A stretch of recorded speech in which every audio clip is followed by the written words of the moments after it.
right, folks, it is time to start the show.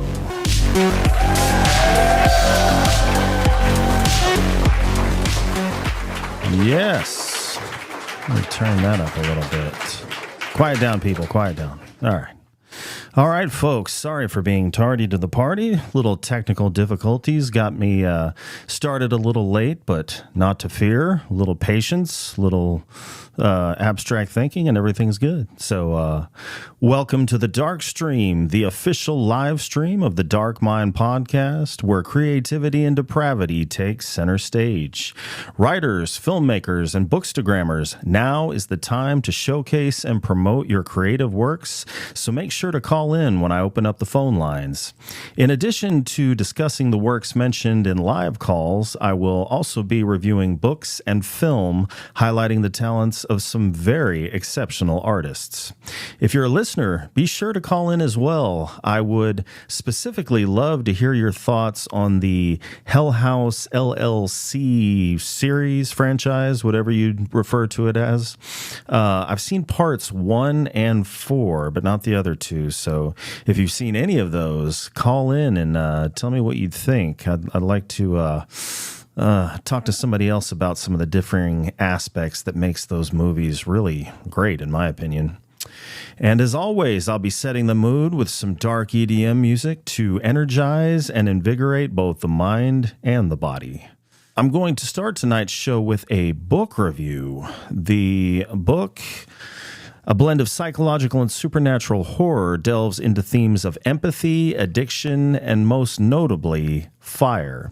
It's the debut novel of David Blair, a multifaceted talent who is not only a writer, but also a producer, director, and cabaret performer. And the name of the book is Firebug.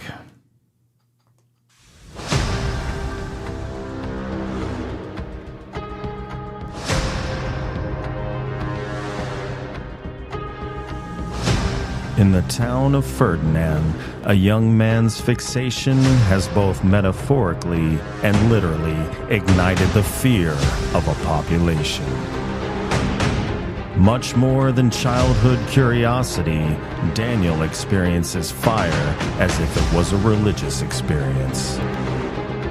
His situation worsens after he leaves for college, where excessive drinking causes him to flunk his classes.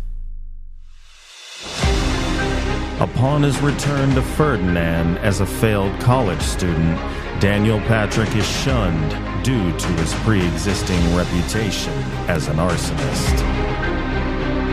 However, when an ominous wind rolls in amidst the baying of every dog in town, ushering in the arrival of an ethereal predator, Daniel's dangerous obsession might just be the bait needed to spring a trap. At first, Daniel questions his sanity, not believing his own eyes, but soon his father and others begin to experience the same phenomenon.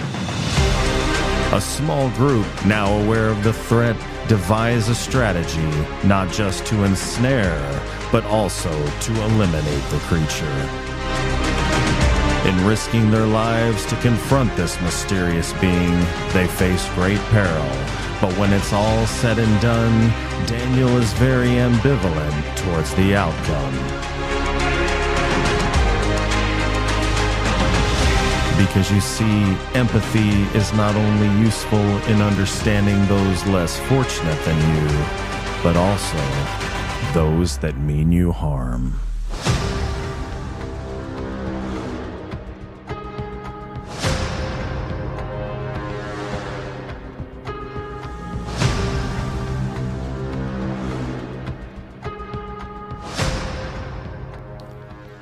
Firebug is a unique look into addiction and the existential crisis that we all take part in, whether we realize it or not. David Blair paints a dark, surreal, isolated setting perfect for his vapor-like antagonist, as well as Daniel's brooding nature. He showcases the often neglected human quality of empathy, which has allowed us to survive as a species and, due to its increasing absence, might lead to our downfall. Available on Amazon, links are in the description, and be sure to listen to my recent interview with David on the podcast. All right, folks. I am now going to try and get David Blair on the phone to discuss his novel. And so we're going to take a quick break, but don't go anywhere. We will be right back, fingers crossed, with David Blair.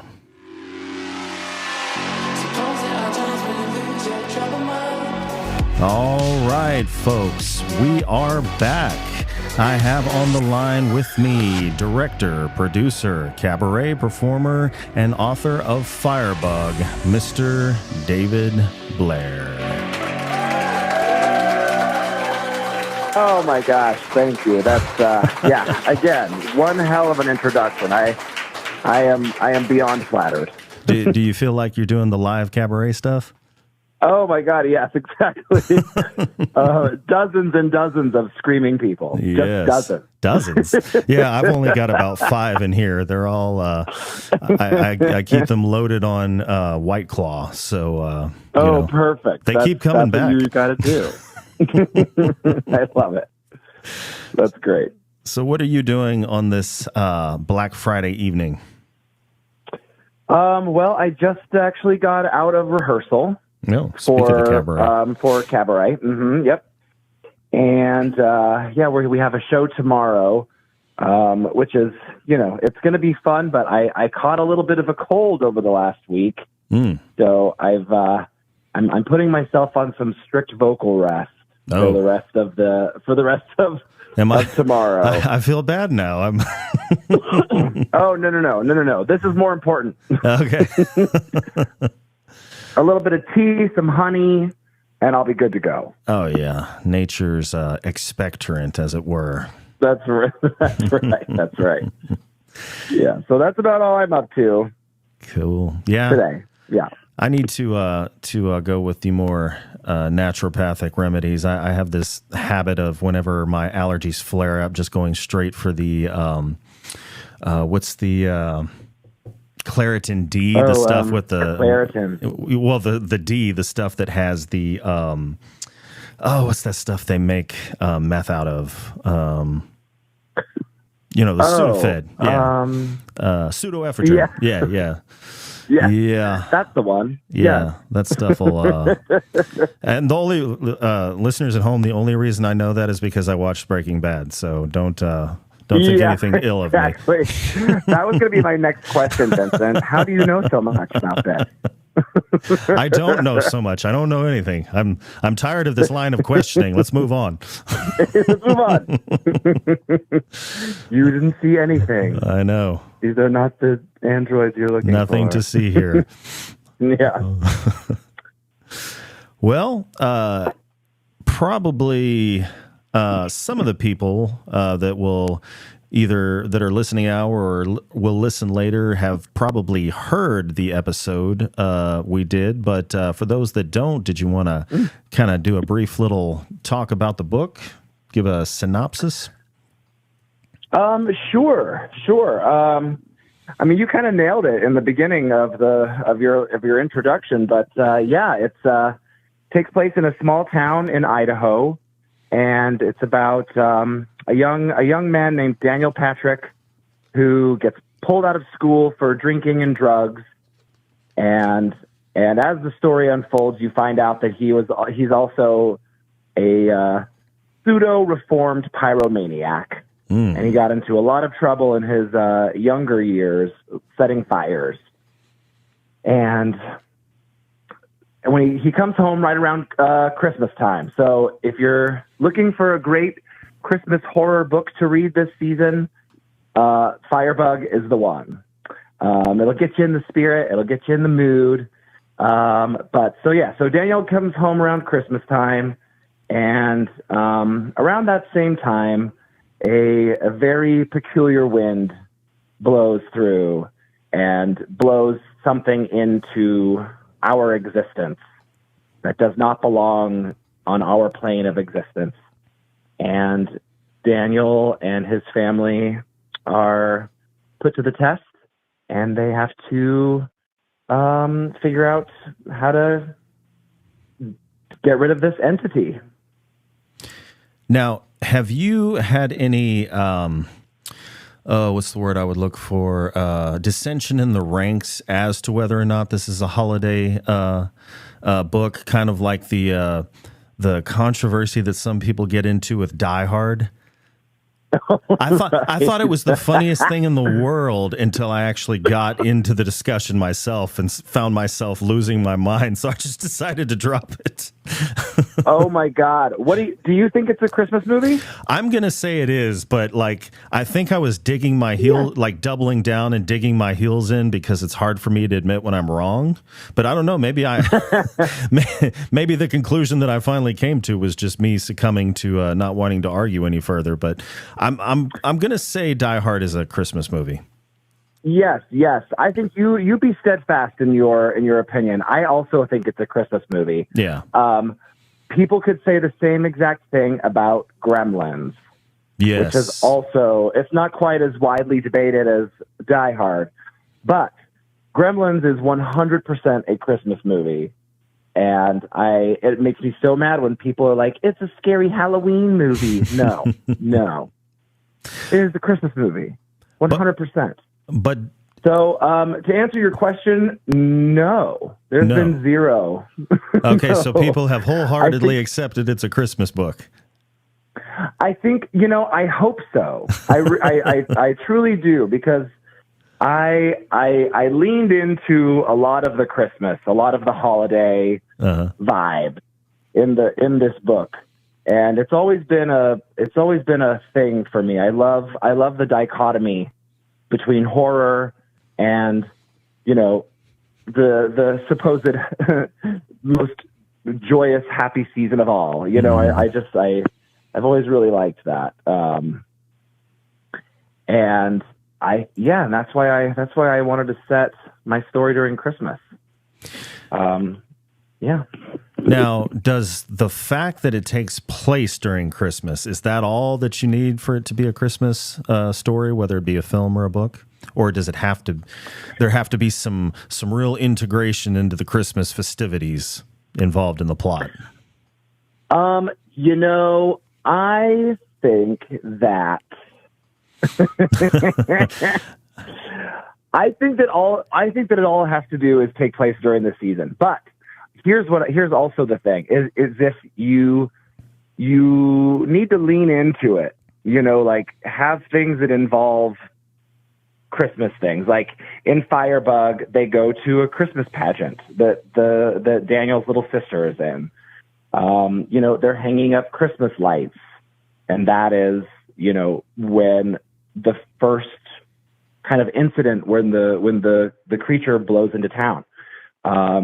So I think that there has to be a certain amount of leaning into the holiday season for it to be considered a Christmas. Fair enough. Story. Yeah. And I guess that does happen in Die Hard, doesn't it? Oh my gosh, yes. Yeah, because it's in the middle of a Christmas party, a holiday Christmas party. Absolutely. Yeah. Absolutely. All right. Yeah. I think that debate needs to be put to rest because it is 100% a Christmas movie. Die Hard. Yeah. Well, I always carry a sharp knife for splitting hairs, just so you know. Okay, good. You never know when you're going to need a sharp knife for hair splitting, because that's what I do. Right. Well, I don't know if you heard my. Excuse me a second. Yeah. Got a frog in my throat. I don't know if you heard my intro at the beginning about listeners, anybody that had seen the Hell House LLC series. Have you seen any of those? I believe it's 4 films. I have not. I've not seen any of them. I've heard of them. Yeah. But I've not seen any of them. My wife and I have seen 1 and 4, I believe. Haven't seen 2 or 3. But those movies are like, found footage Chef's kiss. Mwah. I mean, I don't know that I've seen found footage that good in quite some time.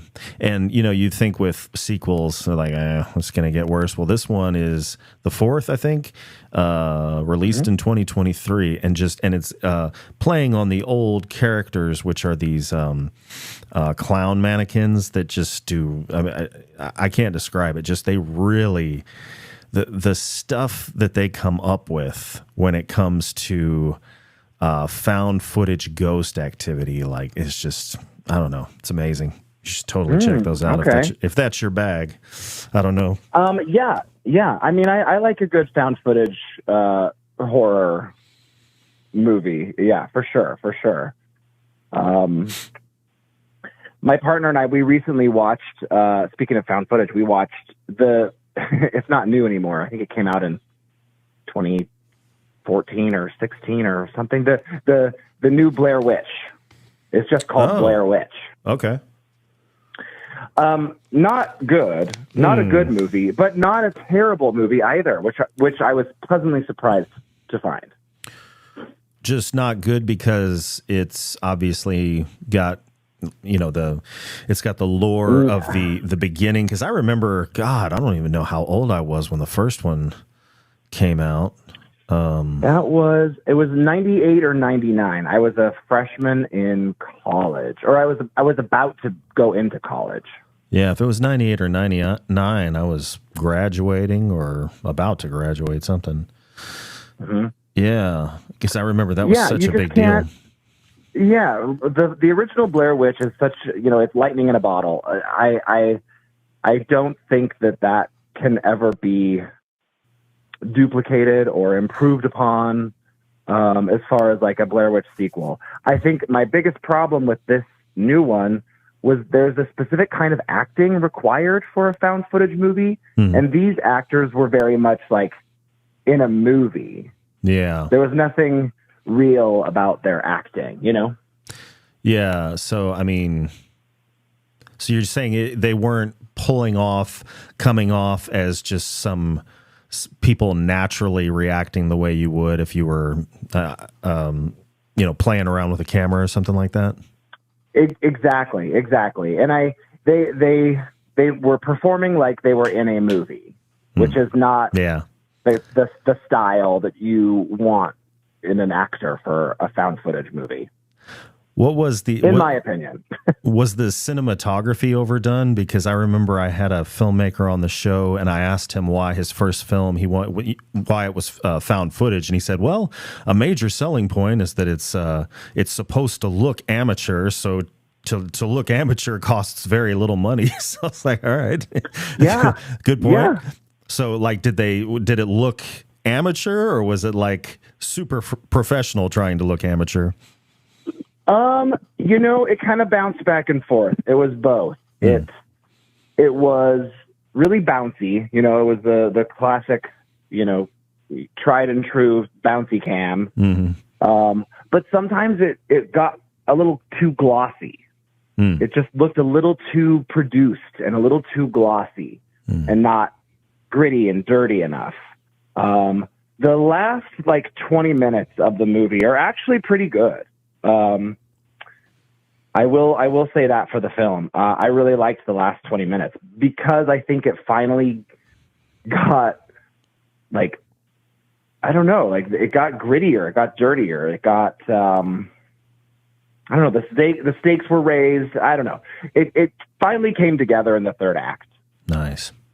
For me, but anyway, sorry, tangent. So no, I've not seen the Hell House. I've not seen the Hell House. Well, no, you know, honestly, I wasn't aware that there was a new Blair Witch. I mean, this came out in like, I mean, what did I say? 2016 or 17? This is like, you know, considered an old movie now at this point. But it was new to me. I'd never seen it. I remember when it came out. But found footage is it's such a saturated market now that if you're going to release a found footage movie, it's got to be something really special. Do you have Shudder? I do. Have you watched any of the VHS? I have, yes. Holy shit! Which ones have you seen? Have you seen 94? I think so. And I get them mixed up. I don't know which segment goes with which movie sometimes, but those are hit and miss for me. I really enjoy some of the shorts, and then some of them are complete misses. But as a series of films, I really enjoy the VHS. I will see every single one. I don't miss them. Yeah. So the one, I believe it's 94. I could be wrong. The one where it almost looks like the beginning of Texas Chainsaw Massacre. They're like in a van and they're driving out to the lake, and they're water skiing and hanging out on this boat, and then all of a sudden somebody just starts hitting them with a 30-06. Oh yes, yes. Oh, that was so intense. That was one of the best ones. Yeah. Yes. Pretty fucking unnerving. Yeah, for sure. Listeners at home, check that one out. yeah, check it out. I do remember liking 94. Now that you have mentioned that one, I'm putting together all the other short segments. Yeah, good movie. Really good movie. Yes, indeed. I made a it's not a found footage, but it's a faux documentary with a lot of found footage elements, but me and my film partners took the more of a documentary approach to it. It's called The Triangle, and I think you can find it on Vudu and maybe a couple other places. I don't know. It's a movie fraught with. You said the bad things. The Triangle? The Triangle. It's called The Triangle. It's about a cult. It's about a cult in central Montana. And a group of filmmakers that go out to document this cult. 2009? No, this would have been 2012. There's a couple other movies called The Triangle. Okay. Let's see. But anyway, that was our take on the found footage genre. Yeah. It wasn't bad. It's not a bad movie. I'm proud of certain parts of it. Well, I'm trying to find some information to display here. Is there anywhere I could look? Oh my gosh. Or you want me to leave it alone?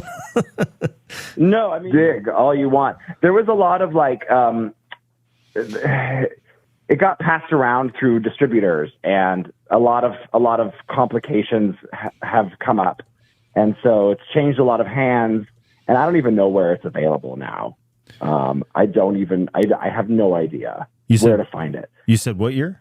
2012. But also look 2014. I don't know. Let's see. I don't know. I don't want to waste your time looking for this movie. If you ever do find it, it'll be this obscure little gem. All right. Listeners at home, you're going to have to bear with... No, I'm just kidding. I'll check it out afterwards. I don't want to bore everybody. All right. Let's get here. I have to mention really quick, speaking of holiday horror. Oh, okay. And Firebug and bringing it back. Yesterday, as we all know, was Thanksgiving, and my partner showed me a movie that I've never seen before. That is a Thanksgiving horror movie. You know, that's a small market, other than Eli Roth's new movie that just came out, which is really fun, by the way. Oh, you've seen it? Yes. Okay. Yes, it's a lot of fun. It's just a fun classic slasher movie.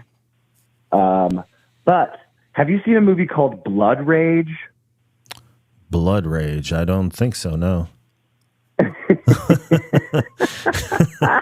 I don't know how to interpret this. What are you saying? No, it is an amazing 80s. It takes itself very seriously, which is part of the fun. Okay. Because it is outlandish. All right. And I loved it. I loved every second of this this movie. So, for your listeners, if you are looking for a Thanksgiving horror movie, find Blood Rage. Blood Rage. All right. It's about two twins, and one of them is a serial killer. And this is circa 80-something. 80-something? All right. Blood Rage. 84, 80-something. It was also at one point called Slasher. So you might find it under that title too. I don't know. Okay. We'll but anyway, check it out. I just wanted to bring that up on Black Friday. We are in the wake of Thanksgiving. Yes. And it was a fun horror film to watch for sure. How was your Thanksgiving, by the way? Oh, it was great. Yeah, it was fantastic. I don't have any family here in Whitefish, Montana, but I have a lot of friends, and they are my family. And so my partner Jake and I, we went to my friend Becky's house, and she hosted a big, family and friendsgiving feast, and we played a bunch of games and drank some wine, and it was wonderful. Yeah, it was great. How was yours? Oh, it was pretty good. Went to my mother and stepdad's on Tuesday. Had to work Wednesday. Got off Thursday morning. Boo. Thanksgiving morning, and slept for a few hours, and then went over to my in-laws' house. So, okay, pretty good.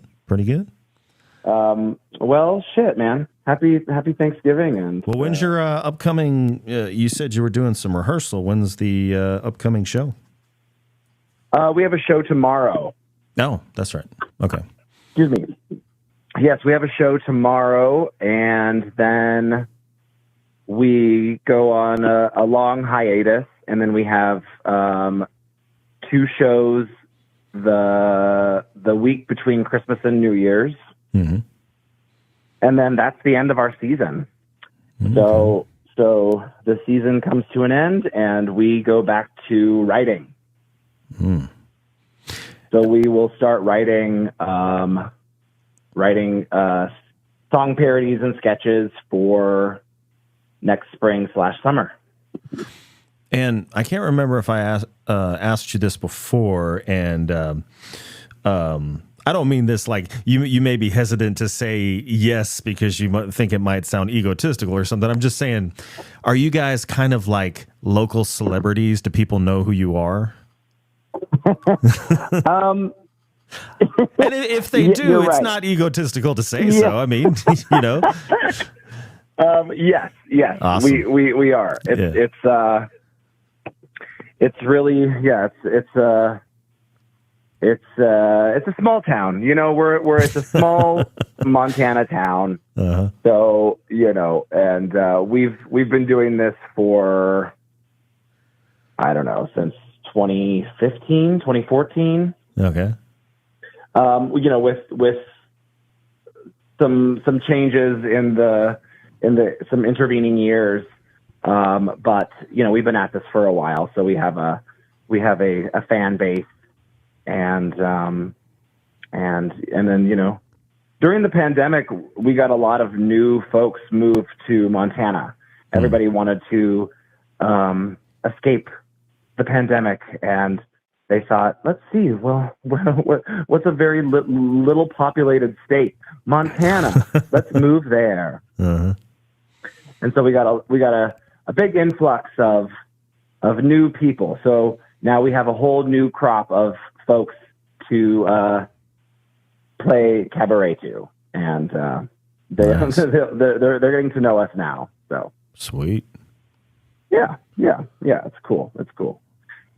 So yeah, I'm juggling that, and my little part-time survival jobs, and I'm working on my next book.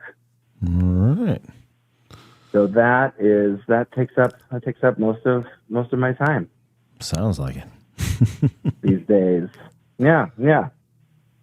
Awesome. But anyway, yeah. Well, cool deal. So, is there anything you'd like to plug or reiterate? Yes, I want to plug Vincent's interview of myself. Hell yeah. Definitely check that out. I think that you should, first and foremost, check that out.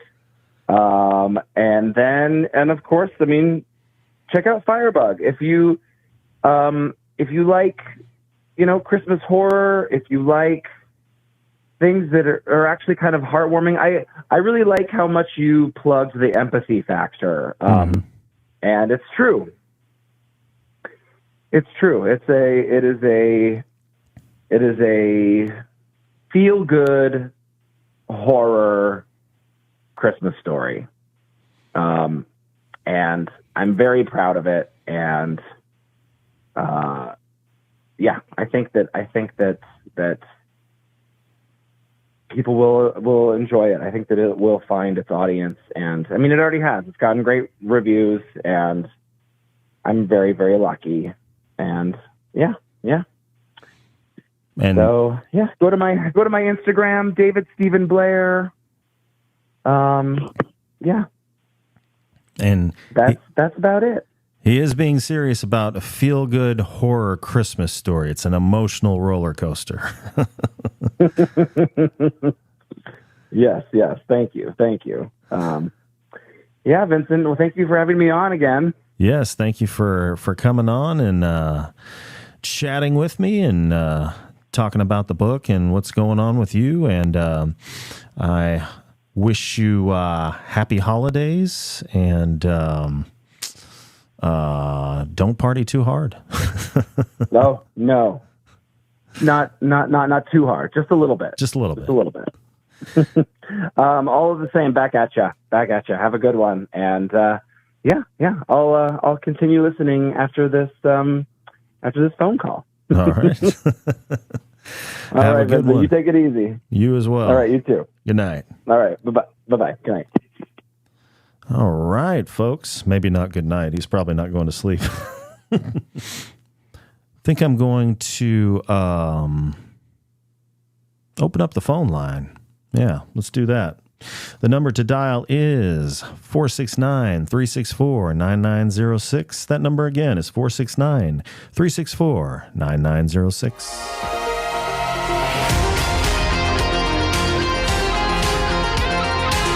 All right, folks. Next, I have another book review, and as usual, it delves into the darker side. But this time, it's my first venture into dark epic fantasy. The book is by a captivating writer who might seem like an international man of mystery once you learn about his intriguing life. His name is Garrett Gotze, and although readers categorize his book as fantasy, Garrett himself found it challenging to confine it to a single genre due to its genre-bending elements. It's a remarkable story that will captivate you, and the name of the book is The Rivener.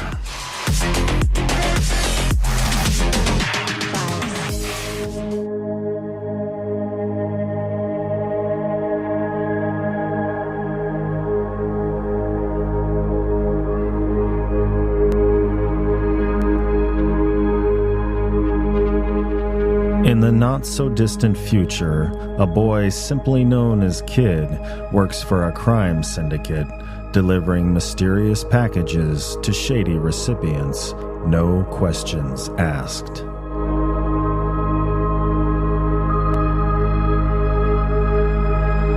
The lone bright spot in his life is the affection and care he receives from a maternal figure named Lynn.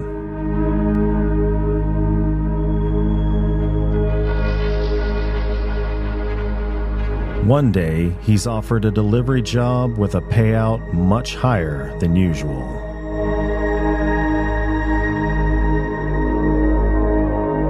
Seeing this as his escape from the city and his stagnant existence, Kid jumps at the opportunity.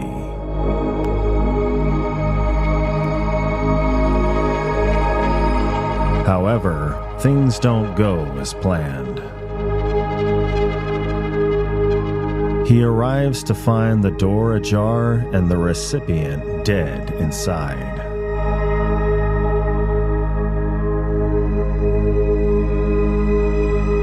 Worried he might be executed for the failed delivery, he cleans away any evidence of his visit, planning to return the package to his syndicate contact.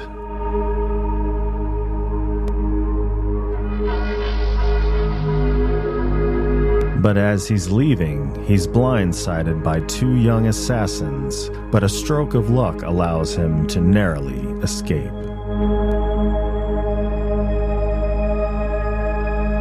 Unknown to Kid, his harrowing escape was observed by a mysterious woman named Alice, and it was her timely intervention that saved him from certain death.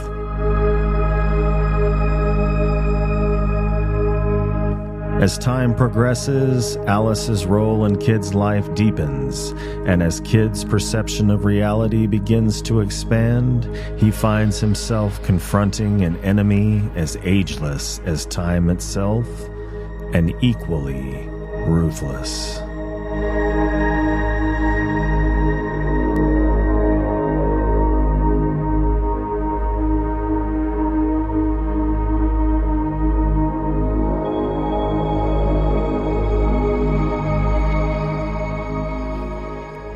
The Rivener masterfully weaves together dark fantasy elements with deep philosophical reflections on the nature of reality, consciousness, and the intricate dance of the universe's ever-evolving physics. Through his character Kid, Gotze adeptly draws parallels with the challenges faced by today's youth in the modern gig economy, highlighting their often precarious and anonymous endeavors. The plot is both intricate and expansive, elevating the hero's journey to unparalleled heights. Gotze's Jungian-inspired realm of consciousness is both intuitive and perhaps inadvertently enlightening. If you're looking for a light, breezy read, this might not be the book for you. But for those looking for a profound, immersive experience, The Rivener is a must-read. Available on Amazon, links are in the description, and be sure to keep an eye out for my upcoming interview with Garrett on the podcast. All right, folks. I think I am once again going to open up the phone line. You know what to do. The number to dial is 469-364-9906.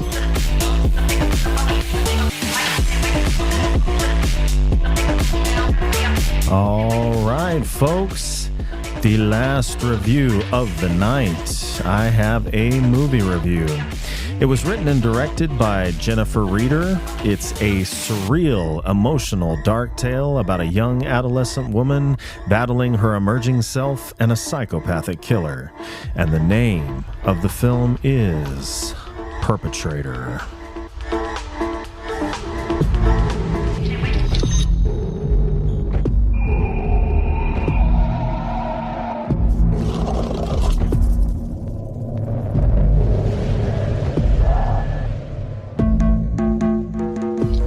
Perpetrator follows the journey of a young woman named Johnny, who, living with her single father, is sent to live with her estranged aunt due to her father's ailing health.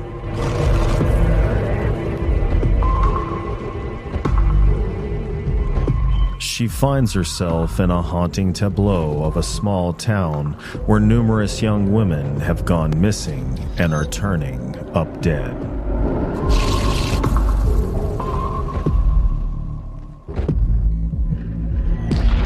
The school to which she's assigned is run by a principal on a strange power trip who likes to highlight the young women's frailty under the guise of concern, but seems to enjoy it.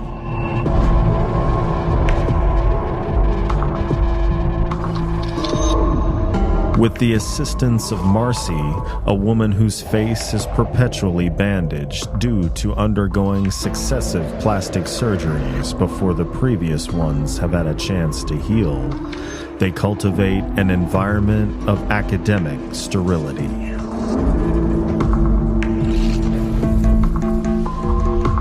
However, once Johnny reaches her 18th birthday, she undergoes a strange, violent transformation.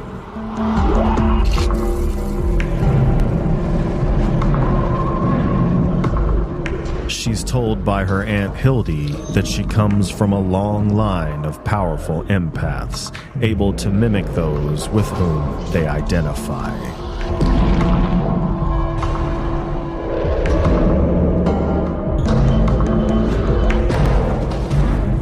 With that knowledge, she sets out to harness this new, unruly ability, intending to use it to find the missing girls whose pain she can feel as they're being tortured by a depraved killer.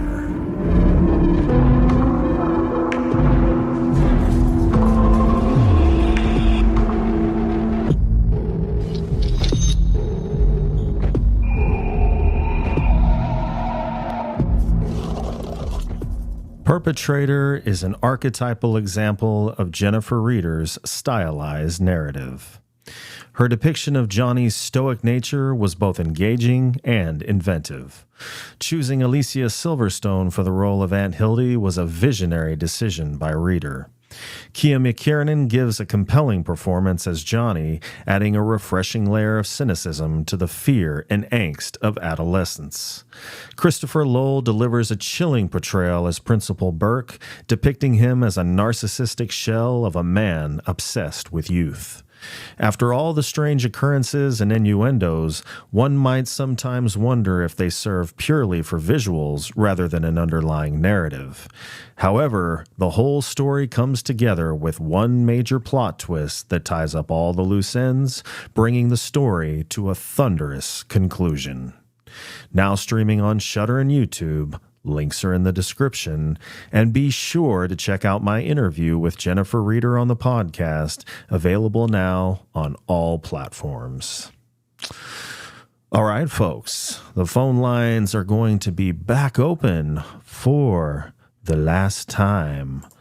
Mouse click, open, there we go. Number to dial, 469-364-9906. Make a bitch twerk.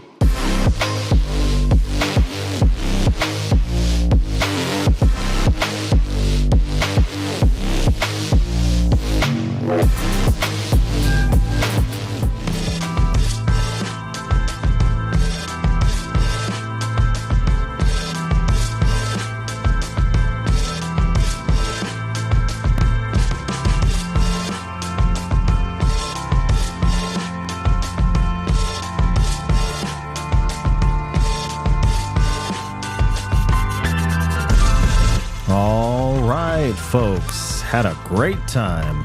Thank you to everyone that tuned in, called in, and got into the chat. Special thanks to David Blair. Make sure to tune in this Tuesday when I will be joined by a writer and director known for multiple films featuring themes of demonic possession and good old-fashioned insanity.